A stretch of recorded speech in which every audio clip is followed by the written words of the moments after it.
સવારે શું જમવાનું બનશે, સાંજે શું જમવાનું બનશે, કાલે શું બનશે, પરમ દિવસે શું બનશે, એ બધી જ જવાબદારી સ્ત્રીની છે. અને એટલે જ એણે વધારે ચોક્કસ થવાની જરૂર છે કે એવી રીતનું ડાયટ ગોઠવવું જોઈએ કે જેમાં બધા વિટામિન, પ્રોટીન, મિનરલ્સ બધું જ વારાફરતી બધાની બોડીમાં જાય એવી રીતનું એનું મેનુ હોવું જોઈએ. આજની મારી રેસીપી છે B12 ડેફિશિયન્ટ જે લોકો પણ છે, અને હું કહું છું કે આપણા ઇન્ડિયામાં 50% પબ્લિક B12 ડેફિશિયન્ટ છે, અને હું પણ B12 ડેફિશિયન્ટ જ છું. વિટામિન ડી અને B12 લગભગ બધામાં ઓછું આવે છે, બાળકોમાં પણ ઓછું આવે છે, અને એને વધારવાનો આપણી પાસે જે ઉપાય છે એ આજે હું લઈને આવી રહી છું. 2 રેસીપી સાથે બતાવું છું જે નાના બાળકોને અમુક ભાવશે અને મોટાઓને અમુક ભાવશે. તો આ રેસીપી તમે જુઓ અને તમારા ઘરમાં ચોક્કસ અપનાવો. તો B12ની ઉણપ પૂરી કરવા માટે મકાઈનો લોટ કે મકાઈ કોઈ પણ પ્રકારમાં સૌથી બેસ્ટ છે. તો આજે હું તમને બતાવવા જઈ રહી છું મકાઈના લોટનો રોટલો. પીળી મકાઈનો લોટ જે ઘંટીએ મળે છે એ જ લીધો છે. તેમાં અડધી ચમચી મીઠું નાખી દીધું છે. મીડિયમ સાઇઝનો એક જ રોટલો હું હાલ બનાવી રહી છું અને આ રેસીપી તમારી સાથે શેર કરી રહી છું. તેની સાથે મેં ઓલરેડી પાલક અને મગની દાળની શાક બનાવ્યું છે અને મકાઈના રોટલા સાથે એને જમવાનું છે. અહીંયા આપણે મીઠું તો માપનું નાખી જ દીધું છે અને હવે પાણી નાખી અને લોટને સરસ રીતે મચેડીશું. નોર્મલી બાજરી અને મકાઈના લોટને તમે જેટલો મચેડશો એટલો જ એ રોટલો ફરસો અને સુંવાળો થશે અને તે તમારો તૂટશે નહીં. એટલે મચેડીને આપણે લોટને બાંધીશું. અહીં એ યાદ રાખવાનું કે આપણે પાણી એક સામટું નાખી નથી દેવાનું. ધીરે ધીરે કરીને પાણી નાખી અને લોટને મસળતા જવાનું છે. એવી રીતે રોટલો બાજરીનો પણ આ જ રીતે બનશે અને મકાઈનો પણ આ જ રીતે બનશે.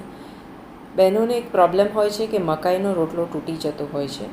તો આ સ્ટેપ તમે ચોક્કસ યાદ રાખજો અને એને ચોક્કસ ફોલો કરજો તો તમારો રોટલો બિલકુલ નહીં તૂટે. મસળી કરવાનું અને થોડું થોડું પાણી નાખતા જવાનું. લોટ આપણો સરસ કુમાસવાળો થઈ ગયો છે અને આપણે તેને થોડી વાર ઢાંકી અને મૂકી દઈશું અને થોડી વાર પછી તેનો રોટલો બનાવીશું. બનાવતી વખતે ફરી એ લોટને થોડી વાર આપણે મસળીશું હાથથી અને ત્યાર પછી તેનો ડૂવો વાળી અને તેને આપણે રોટલો કરીશું. તો આ રીતે રોટલો કરશો તો તમારો રોટલો હાથથી સરસ થેપાશે અને ફાટશે પણ નહીં. પ્લસ જો તમને હાથથી ન ફાવે તો તમે આને પ્લાસ્ટિક મૂકી અને આડની પર પણ વણી શકો છો. ધીરે ધીરે હાથથી થેપી થોડું પાણી લઈ તેને દબાવી અને ધારો તૂટતી હોય તો તેને બાંધી અને રોટલો બનાવી શકો છો. ઇનિશિયલી તમે કદાચ મોટો રોટલો ન બનાવી શકો તો નાનો રોટલો તો આવી રીતે ચોક્કસ બની શકશે. તો આ સિમ્પલ રીત છે અને લોટ આટલો બધો મસળ્યો છે તેથી રોટ તૂટી પણ નહીં રહ્યો. તમે જોઈ રહ્યા છો. હું પણ બહુ મોટી સાઇઝનો રોટલો નથી બનાવી શકતી એટલે નાનો જ રોટલો હું હાથથી થેપી રહી છું. નોર્મલ લોઢી લોખંડની લઈ અને તેના પર થોડું ઘી પાથરી અને આપણે આ રોટલો મૂકીશું. તમે માટીની તવીમાં પણ મકાઈનો રોટલો સરસ બનાવી શકો છો. આ રોટલાને મીડિયમ ગેસ ઉપર આપણે એક પડ થવા દઈશું અને પહેલાં આપણે એને આજુબાજુથી ધારો ઉખાડીશું. જો ધારો સરસ રીતે ઉખડી જશે તો જ આખો રોટલો સરખો પલટાશે. એ વાતનું ખાસ ધ્યાન રાખજો. હવે આપણે રોટલાને બીજી બાજુ થવા દઈશું અને જ્યાં સુધી તેના લાલ ચાઠા નહીં પડે ત્યાં સુધી તેને આપણે નહીં પલટાવીએ.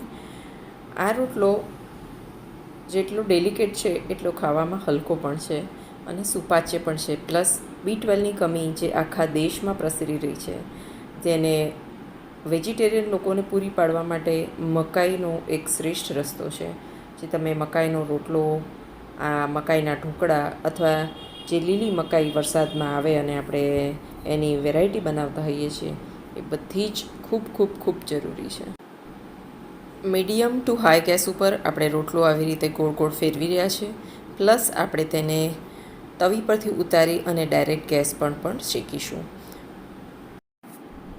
તો મકાઈનો રોટલો આપણો આવી રીતે સરસ તૈયાર થઈ જશે અને તેને આપણે ગરમ ગરમ ઉતારી અને ઘી લગાવી અને તેને જમીશું. તો આ એક થઈ મકાઈના રોટલાની રેસીપી. બીજી રેસીપી મારી સાથે આ જ વિડીયોમાં તમે જોઈ શકો છો, મકાઈના ઢોકળા.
હવે આ રેસીપી આપણે જોઈ રહ્યા છે મકાઈના લોટના ઢોકળા.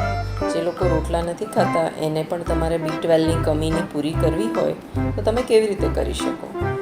તો સૌથી પહેલાં આપણે જે વાસણમાં ઢોકળા મૂકવાના હોય તેને ગ્રીસ કરી લેવું અને ગ્રીસ કરી અને સ્ટીમરમાં ગરમ કરવા મૂકી દેવું. આ ફર્સ્ટ સ્ટેપ છે ઢોકળા કરવા માટે. હવે આપણે એક બાઉલમાં 1 કપ લોટ લઈશું. પીળી મકાઈનો કકરો લોટ છે. મારી પાસે અડધો કપનું માપ છે એટલે મેં 2 વાર નાખ્યું છે.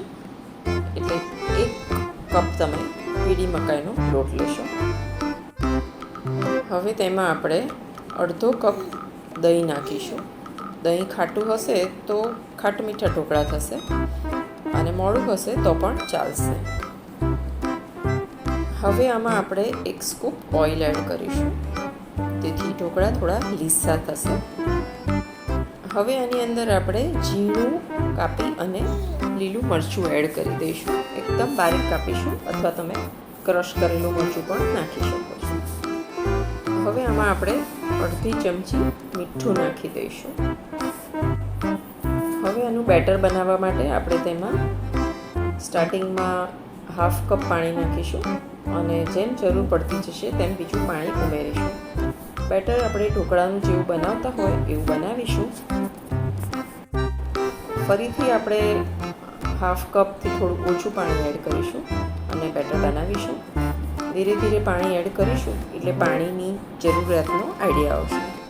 હવે આપણું ઢોકળા જેવું બેટર તૈયાર થઈ ગયું છે. તેમાં આપણે 1/2 ટીસ્પૂન ટાટાનો ખાવાનો સોડા એડ કરીશું અને તેના ઉપર સ્લાઇટ પાણી નાખી અને બેટરને સરસ રીતે હલાવી દઈશું, જેથી સોડા એક્ટિવેટ થઈ જશે અને ઢોકળા સરસ પોચા તૈયાર થશે.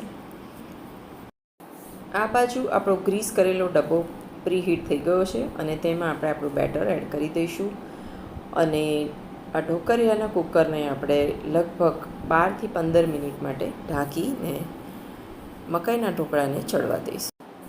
ખીરું નાખ્યા પછી આપણે અજમો અને લાલ મરચું સ્પ્રિંકલ કરી દઈશું અને ઢોકળિયાના કુકરને ઢાંકી દઈશું. 12 થી 15 મિનિટ પછી જ્યારે આપણે સ્ટીમર ખોલ્યું તો આપણા મકાઈના ઢોકળા કમ્પ્લીટલી તૈયાર થઈ ગયા છે. આપણે તેને ઠંડા થવા દઈશું અને ત્યારબાદ તેનો વઘાર કરીશું. વઘાર જે નોર્મલી આપણે બધી જ ટાઈપના ઢોકળામાં કરતા હોઈએ છીએ એ જ વઘાર અહીંયા કરીશું. તેલ મૂકીશું, તેની અંદર રાઈ, લીમડો અને લીલા મરચાંનો વઘાર કરી અને ઢોકળા એડ કરી દઈશું.